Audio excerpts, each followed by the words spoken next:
Bom dia e bem-vindo a mais uma entrevista do Jornal Económico.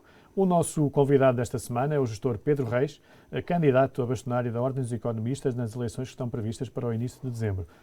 Pedro Reis, bom dia, bem-vindo a este espaço do Jornal Económico. Bom dia. E começo por, antes de mais, por agradecer o facto de ter aceito o nosso convite para estar aqui hoje connosco. Com todo o gosto.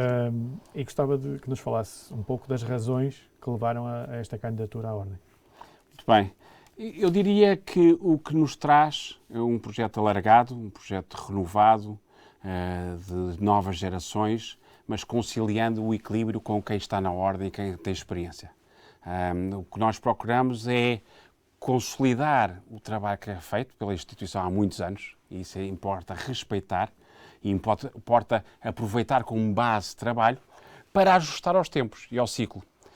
E, portanto, o que nos traz é exatamente uma proposta de valor mais concreta, mais arejada, mais moderna para os tempos de hoje, e daí ter tido a preocupação de reunir, primeiro de auscultar muitos membros da Ordem, a começar pelos históricos, que têm um conhecimento profundo do património da Ordem, mas também alargar o perímetro de ir buscar novos valores e detectar talentos dentro da Ordem que estão muito disponíveis para este novo ciclo. E a nossa preocupação, a primeira, vimos para renovar. Ou seja, renovar serenamente, não rupturas, respeitando quem esteve, mas renovar trazendo mais gente nova para dentro da Ordem e atualizando a sua agenda. Hoje há realidades, há desafios que se colocam à economia portuguesa e aos economistas que há muito pouco tempo não existiam. E não tem só a ver com a pandemia. Tem a ver em termos de agenda económica e agenda social. Por exemplo, a sustentabilidade. Por exemplo, a sustentabilidade é uma trave mestre da nova agenda económica mundial. E Portugal pode estar e deve estar na frente dessa discussão. E a Ordem deve ser catalisadora desse debate. Porquê? Porque há um trabalho que as próprias empresas e instituições, eu conheço-os muito bem, estão ainda a fazer e a estabilizar, que é qual é o seu papel, o seu espaço numa economia mais verde e mais sustentável e mais circular. Ou seja, como é que se pode mudar o paradigma colocando o setor privado a ajudar o bem comum, que é a sustentabilidade das sociedades. Ou seja, acha que é preciso uma espécie de novo capitalismo para o capitalismo poder sobreviver? Eu acho que é preciso novos valores e novas práticas. E exatamente por isso tivemos o cuidado na constituição das nossas listas e na constituição da nossa equipa, a começar pela direção, de trazer gente altamente capacitada, experiente e competente nessas matérias. Quer dizer, quando convidei uma Sofia Santos para trabalhar, para se juntar na direção e trabalhar particularmente esse tema da sustentabilidade, eu tenho a garantia de conhecimento em profundidade destas matérias. Quando convidei uma Rosa Areias para a nossa direção, eu tenho a certeza e a confiança que podemos propor aos membros da Ordem, aos colegas, aos associados, que não só da fiscalidade, mas a fiscalidade vis-à-vis a integridade, a transparência, a ética, todas essas matérias são muito importantes hoje em dia, não são dissociáveis. Deixe-me só dar um último exemplo. O Manuel Puerta da Costa é uma pessoa altamente conhecedora dos mercados financeiros e numa fase em que se vai discutir temáticas como o financiamento verde, em que majora certo tipo de valores e de compromisso das instituições e das empresas no financiamento e no acesso a mercado de capitais. Ter alguém com a experiência de um Manuel Puerta da Costa a meu ver, é um património importante para a Ordem, que colocamos ao serviço da Ordem. Portanto, esse é o aspecto da renovação. Mas uma das críticas que a outra candidatura faz à sua candidatura é o facto de ser membro da Ordem há relativamente pouco tempo e também imagino que algumas dessas pessoas que mencionou também sejam, ou melhor, das pessoas da sua candidatura que também sejam membros há pouco tempo. Na sua opinião, isso é uma desvantagem ou, pelo contrário, é uma vantagem? Eu acho, com toda a modéstia e humildade, mas confiança, eu acho que é uma enorme vantagem conciliar quem está, e aliás a outra lista está na Ordem, portanto pode responder também pelo mandato, ou o que foi ou o que não foi feito, mas quem está, E aí tenho a honra de contar com apoios como o professor Augusto Mateus, o professor Daniel Bessa, a professora Ana Liman, o professor António Gomes Mota, o professor Miguel Cadilhe, o doutor Fernando Ribeiro Mendes. Quer dizer, poderia continuar por aqui, sem a professora Teodora Cardoso, o professor João Duque, o Ricardo Arroja, mas também ter a sorte e a honra de ter apoios como o René Cordeiro, o Mário Brandão, o Nuno Valério, a Mariana Abrantes de Sousa, a Fernanda Ilhéu, gente que sabe, que são referências da Ordem. Ora bem, o meu ponto de vista é que quem chega pode ajudar a quem está a renovar na continuidade. Ou seja, cada ciclo tem a sua agenda, cada equipa tem as suas prioridades e nós vimos para fazer diferente, mas sem rejeitar o passado. Portanto, o facto de eu ser um membro recente da Ordem, eu acho que desde que bem acompanhado, como felizmente é o caso de todos os quadrantes, de todas as regiões, eu tenho tido manifestações de disponibilidade dos centros regionais da Ordem, do Norte, do Alentejo, do Algarve, da Madeira, dos Açores, em que temos articulados com listas regionais das pessoas com conhecimento profundo da Ordem, as manifestações enormes de disponibilidade para trabalharem connosco, seja nessa articulação de proximidade às agendas mais regionais, seja as de especialidade como aos colégios de especialidade da Ordem. E aí o que é que eu deteto? Gente de altíssimo valor, que quer articuladamente com a futura Direção Nacional, que espero que tenha a confiança dos membros para liderar, para ativar um modelo muito mais moderno e arejado de funcionamento da Ordem, ou seja, se quiser matricial, em que nós lançamos, e esses pivôs de cada áreas, lançamos a agenda de quais são os desafios específicos em cada matéria ou em cada região e depois articulamos uma matriz comum. Ou seja... E acaba por ter em cada área, acaba por ter uma espécie de porta-voz ou porta-vozes que falam pela Ordem. Exatamente. Eu não comento nada em relação aos comentários da outra lista, quanto mais em relação à outra lista. É um princípio meu, é uma postura. Mas eu não embarco nessas cascas de banana, ou seja, eu acho mesmo positivo no mundo de hoje que se areje as instituições e que sejam bem recebidas quem chega de novo, porque a vida é um contínuo, não é? E a sua candidatura também distingue-se por ter o apoio do atual bastonário, o Dr. Rui Lê Martins. Muito me honra. Tendo em conta aquilo que disse sobre a necessidade de uma maior uma mudança na forma como a Ordem trabalha, que balanço faz dos mandatos de Rui Leão Martins?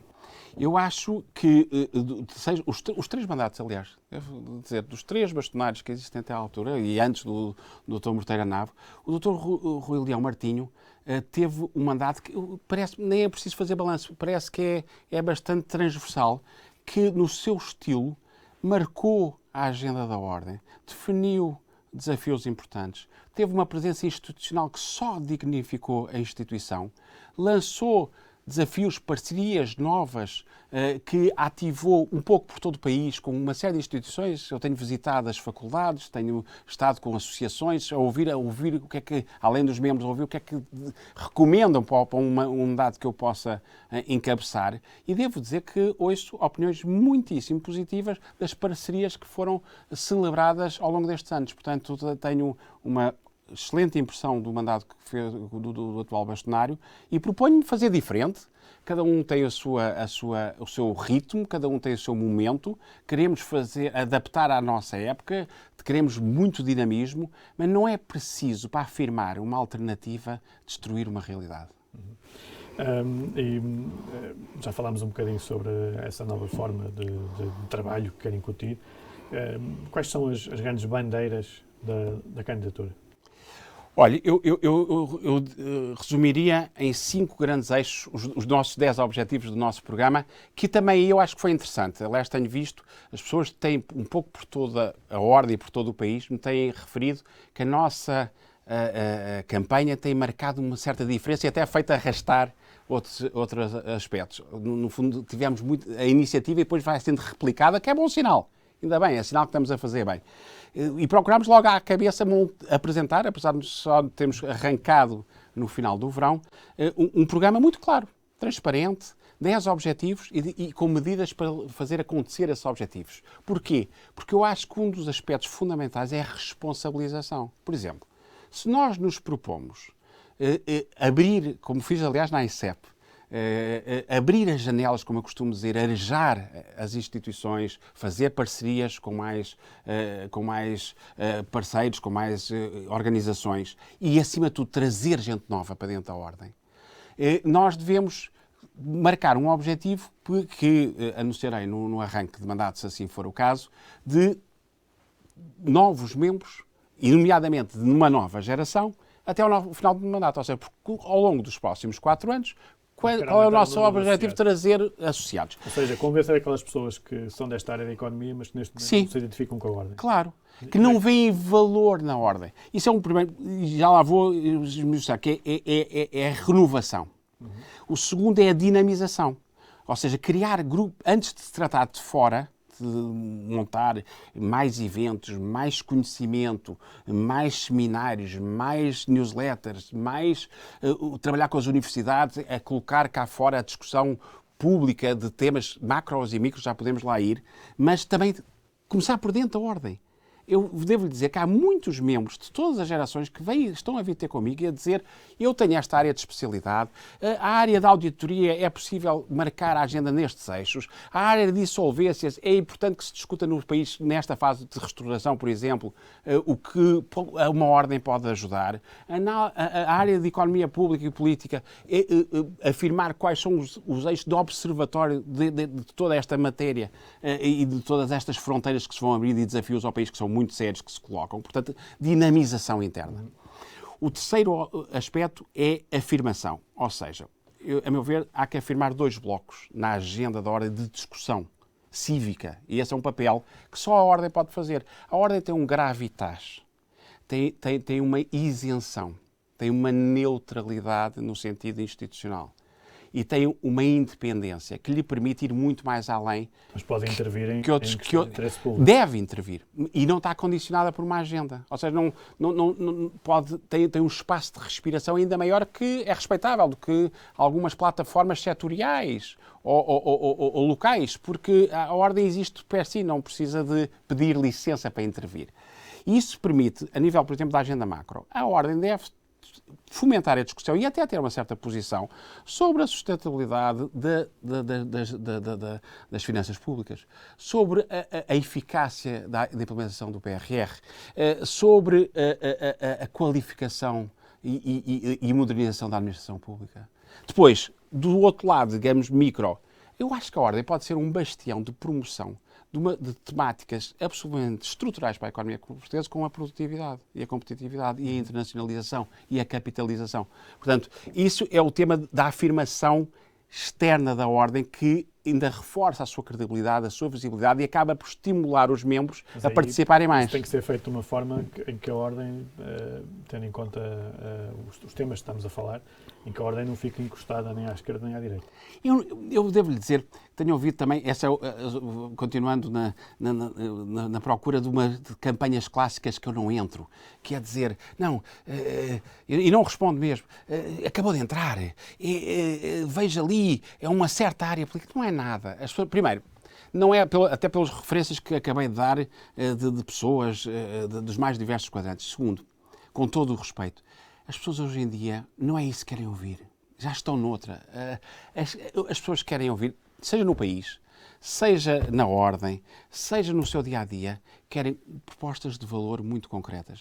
As pessoas, felizmente, já não há uma infantilização. Vamos tentar encostar este candidato a uma certa área. Não é assim.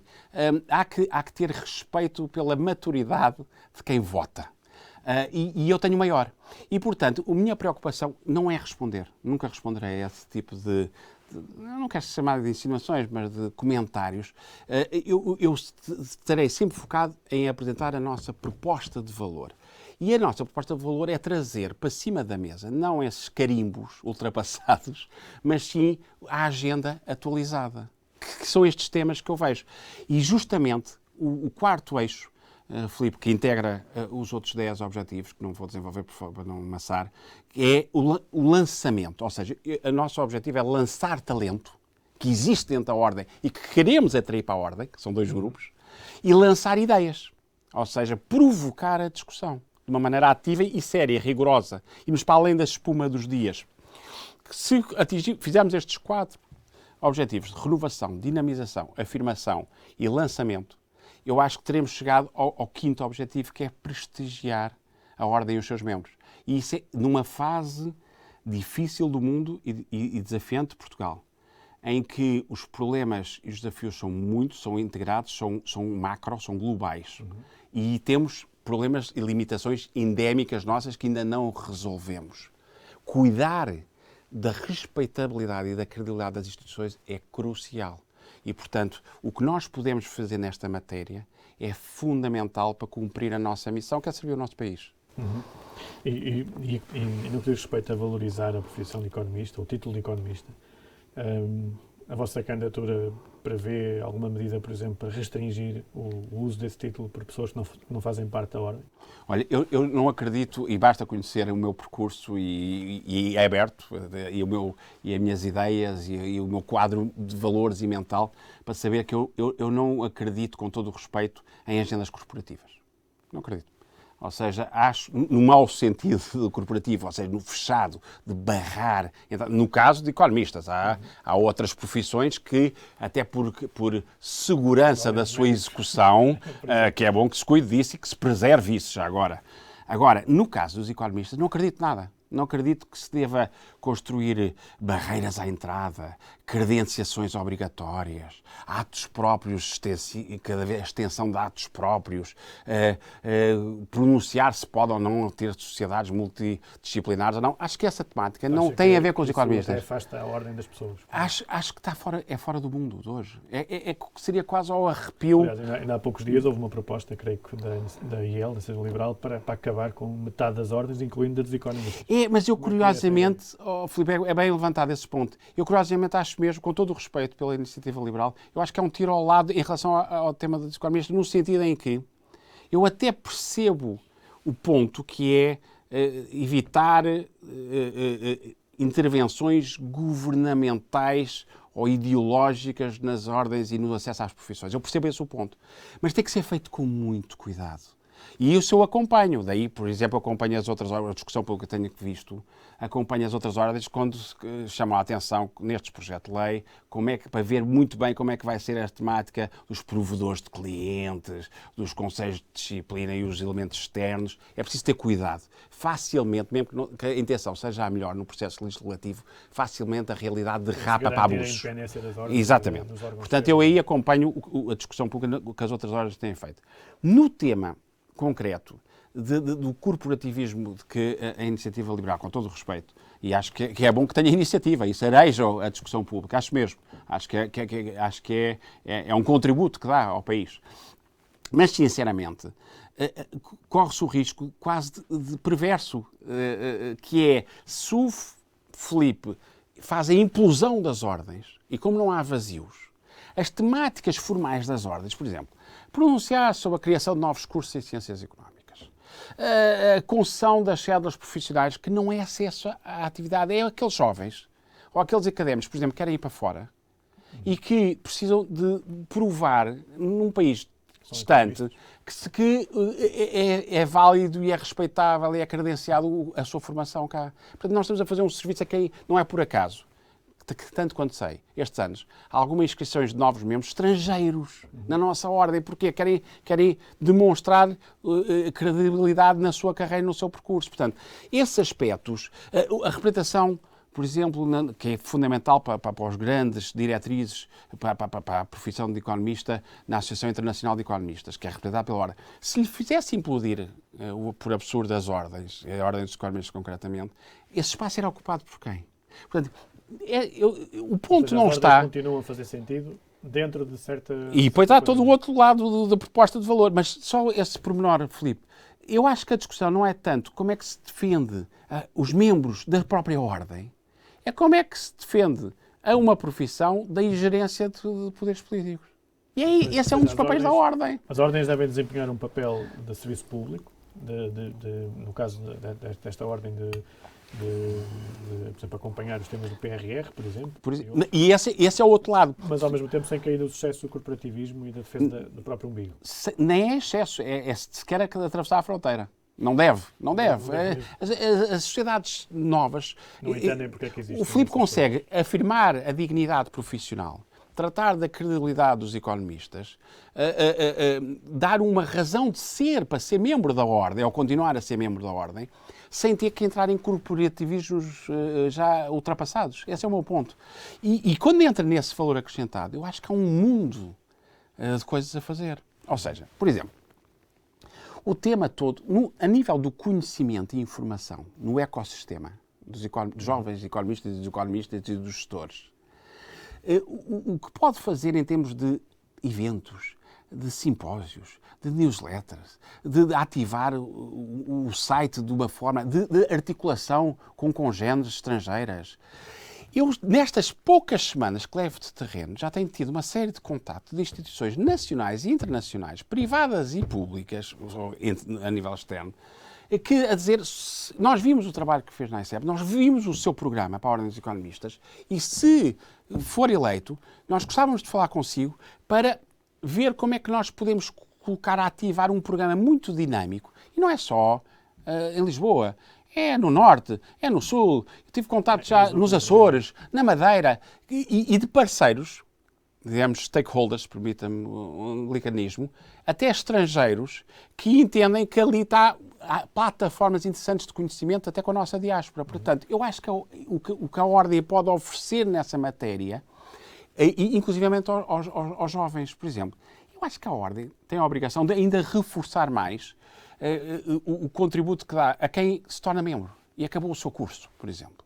Deve, se calhar, ter um programa, um período grande de abstinência e quarentena de uma parte ou da totalidade das cotas. Porque nós queremos motivá-los a entrar para a Ordem e contribuir para a Ordem, não é imediatamente cobrar receitas. Pode ter parcerias do tipo o que se faz de formação com universidades, módulos de formação, até atividades seguradoras e afins, em que a pessoa, interação com outras instituições, sei lá, imagina o equivalente que eu patrocinei muito no meu tempo da ICEP de programas de Erasmus, só que Erasmus profissionais, em que a Ordem, exatamente, entra em articulação com congêneres internacionais e promove esse intercâmbio. Isso é interessantíssimo. Portanto, eu acho que tem que saber... Isso implica também uma maior ligação com as empresas. Proximidade. Nacionais como estrangeiras. O nosso lema é proximidade e intensidade. Proximidade com as regiões, com os colégios de especialidade, com as empresas, com as universidades, com as instituições e com as nossas congêneres estrangeiros. Intensidade no sentido de ter iniciativas permanentes de ativação dessa agenda. E eu acho que isso, se tivermos essa oportunidade, como acredito que vai ser o caso, vai-se perceber muito cedo no tempo. Não é por ter um mandato de 4 anos que vamos esperar 4 meses para ativar muito disto. Nós, há bocadinho mencionou que a Ordem tem que ter um papel mais ativo na análise dos grandes temas do momento. Então agora vamos fazer aqui um exercício. Imagino que já é bastonário e que tem de analisar um orçamento do Estado. Como é que a Ordem vai trabalhar esse tipo de documentos, de propostas, de cenário? Boa questão, como sempre. Filipe, primeiro eu dividiria isto em 2 blocos. Acho que a Ordem, e tem grandes macroeconomistas dentro, deve questionar as premissas de um orçamento. Ou seja, vou-lhe dar alguns exemplos. Como se fosse um exame da universidade. Sim, uma auditoria ao orçamento. E às suas premissas e ao seu modelo implícito. Okay? Mais do que o mercadejar das medidas quando se chega a esta fase em que já não se tem tempo para nada. Sim. Ou seja, por exemplo, vou-lhe dar casos concretos deste orçamento que acho que ajuda a ilustrar. Será o PIB suficiente, o crescimento do PIB suficiente face ao que nós precisamos de PIB potencial para recuperar o crescimento e recuperar um desenvolvimento sustentável? Será a premissa da inflação realista quando contrastamos, por exemplo, com a Alemanha, com o que vemos aí em termos de energético e de abastecimento das cadeias de valor internacionais? Será os contributos para o crescimento mais alicerçados na procura interna, em algum investimento público em vez de nas exportações e no investimento privado, um modelo interessante que nós queremos? Será que estamos preparados um dia, nós tivemos uma poupança de juros de cerca de 3,5 bi nestes 5 ou 6 anos. se porventura não manteríamos estas políticas monetárias tão favoráveis por muito tempo, mesmo com pressões inflacionistas a ativar. Será que estamos preparados para fazer esse desmame? Quer dizer, e por aí fora, será que as prioridades a nível de política fiscal devem ser o englobamento ou deve ser a promoção do reinvestimento? E a capitalização destas empresas, e os ganhos de escala, e as operações intergrupos para valorizar. Esse é o tipo de discussão Eu acho que promover interna e depois externa. E depois há o outro bloco, Filipe, que é dizer assim, bom, então, se concordamos que há aqui alguns aspectos que têm que ser trabalhados e verificados, aqui vai a nossa proposta. E, nomeadamente, deixe-me dizer este ponto, proposta com uma clareza do seu impacto em aspectos estruturantes da competitividade da nossa economia. Ou seja, isto é o que foi tomado. Os economistas da Ordem propõem que se leve em consideração, talvez para o próximo orçamento, porque nessa altura já não irá a tempo, aspectos como catalisadores de produtividade, de internacionalização, de escala, de digitalização, de sustentabilidade e por aí fora. Portanto, entrar aí por uma realidade mais micro, okay, que impacte mais diretamente as empresas. Está a ver, Filipe? Portanto, isto eu acho que pode fazer toda a diferença e que é um contributo inestimável que esta reserva enorme de valor que Portugal tem na Ordem dos Economistas nos seus membros. E o mérito é que quem lá está, eu sou recente, portanto estou à vontade para dizer isto, para elevar o nível de reflexão e de recomendação. É importante fazer isso com independência face aos diferentes poderes políticos mas tem noção que isso implica muitas pressões que a Ordem acabará por receber. Acha que a Ordem tem capacidade para isso? Eu acho que a Ordem não só tem capacidade, como tem espaço natural, como tem coragem institucional. Eu acho que a Ordem, essa é uma das razões de ser da Ordem, está na sua identidade. E a verdade é que se não for para ter uma posição bem suportada, bem objetivada, bem neutralizada de tudo o que sejam influências políticas, rapidamente morreria no ovo essa dinâmica que nós queremos criar. Porque ou somos respeitados e somos ouvidos, ou somos manipulados e somos ignorados. Mas tem que ter a capacidade técnica dentro da Ordem para fazer esse trabalho. Mas tem. Filipe, esse é que é o meu ponto. Eu acho que tem duas capacidades. Tem a capacidade técnica de belíssimos economistas. Felizmente tenho o apoio de dezenas deles. Por área de especialidade dentro dos grandes ramos. Ou seja, não tem só a ver... Se está a falar de política orçamental, tem grandes especialistas. Se está a falar de política monetária, tem grandes especialistas. Se está a falar de produtividade e de competitividade e de microeconomia e de inovação, tem grandes especialistas. Portanto, já existe. Depois, queremos, como lhe disse, trazer gente nova, novos valores da nossa economia e da nossa gestão para dentro da Ordem. E depois, acho que temos a capacidade de fazer um enquadramento institucional com, como lhe disse, com plataformas de conhecimento. Eu não quero aqui nomear, porque já muitas me contataram e, portanto, não quero antecipar. E com muitas universidades. E, portanto, aí nós conseguimos dar tração a esta agenda. É por isso é que eu lhe falava desde o princípio. Arejar, renovar, dinamizar. Antes de terminarmos, nós estamos a gravar esta entrevista no início da semana e vamos transmitir na sexta-feira. Portanto, estou aqui a colocar esta menção porque a realidade é muito dinâmica e até sexta-feira pode acontecer muita coisa. Gostava de saber a sua opinião sobre esta proposta em termos gerais do Orçamento do Estado. Já aqui levantou algumas questões que dava a perceber qual é o sentido do seu pensamento, por assim dizer. Mas pedia-lhe não só uma opinião sobre o orçamento, mas também sobre esta possibilidade de uma crise política, caso o orçamento não seja aprovado. Acredita que pode acontecer ou isto é mais teatro do que outra coisa? Vamos lá ver.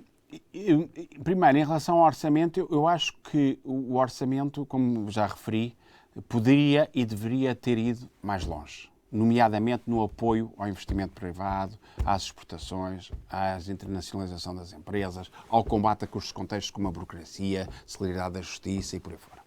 Acho que era possível ir mais longe. Dito isto, acho que é melhor para o país que o orçamento seja aprovado do que não seja.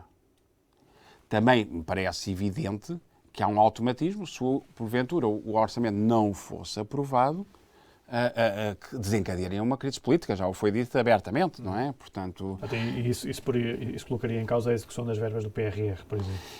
Eu espero que não, mas que certamente não ajuda, não é? Quer dizer, os investidores, e mais, isto está uma das minhas anotações, exatamente, lidei com centenas, para não dizer milhares de investidores externos e nacionais. E o investidor, acima de tudo, quer é previsibilidade. Previsibilidade.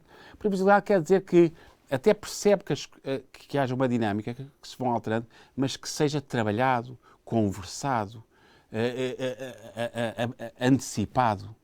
Portanto, era só o que faltava, a meu ver, para a implementação do PRR e do quadro financeiro plurianual e a recuperação. Ainda temos um inverno pela frente que, felizmente, esperamos todos, já não será dramático como foi no ano passado, mas exatamente, vamos ser sérios na cenarização. E, portanto, acho muito arriscado, para dizer o mínimo, abrir-se uma crise política neste momento. Acho que não interessa a ninguém, sinceramente. Aliás, um dos cenários colocados no Orçamento do Estado é um cenário, ou melhor, é um cenário que não é colocado, que é o cenário de uma nova vaga da pandemia, de uma nova variante. Acha que o Governo foi demasiado otimista a esse respeito? Não, eu aí não. Aí devo-lhe dizer, eu acho que o Governo tem que trabalhar com um cenário base. E se nós formos ver, digamos, o quadro central dos vários países, não vê, do que pude observar, não vê situações de dramatismo nas premissas. Ou seja, coisa diferente, e eu acho que aí nesse aspecto também foi de certa maneira acautelado, é dizer que as pandemias, infelizmente, porventura vieram para ficar. Esta vaga poderá estar vencida, ponho tudo no condicional para sermos realistas, mas pode vir mais do mesmo ou de outro tipo de pandemias no futuro. E, portanto, se assim for, temos que cuidar com o tempo de reforçar justamente o tema da saúde à cabeça, reforçar a qualificação da administração pública para preparar a digitalização e esta, digamos, desossificação das formas de trabalho. Aproveitar as lições. Isso eu acho que é importante, considerar, não é? Agora, o meu ponto, e se me permite, Filipe, terminava com isto, é que eu vejo muito, e isso atravessa várias legislaturas, exatamente para comprovar a minha neutralidade na avaliação que faria e que farei se puder ter a confiança, merecer a confiança para chegar a bastonário. É que falta um fio condutor. Eu acho que é sentimento geral que falta uma visão integrada e profunda de onde é que nós queremos ver Portugal posicionado daqui a 15 ou 20 anos. E qual é o plano geral, global, nas suas várias... Não é só económico, não é? É económico, é cívico, é institucional, é social. Todas estas peças hoje em dia se integram e influenciam umas com as outras. E era bom que fosse mais claro qual é a visão para o país, para depois então andar para trás, quase como uma engenharia revertida, e ver como é que o orçamento de 22 e de 23 e de 24 encaixam nesse plano. E um plano, uma estratégia país. E depois, assim, o primeiro aspecto que me parece que falta. E o segundo aspecto é a interiorização que, mesmo para acudir aos mais desfavorecidos, e esse é o primeiro dever humano de uma sociedade, é preciso cuidar da vitalidade e da força de uma economia. E o motor é sempre o setor privado. Muito bem, Pedro Reis, muito obrigado por ter aceito passar hoje connosco. Agradeço também aos nossos telespectadores que nos acompanham através da plataforma multimédia JETV, através do site e das redes sociais do Jornal Económico. A todos um bom fim de semana.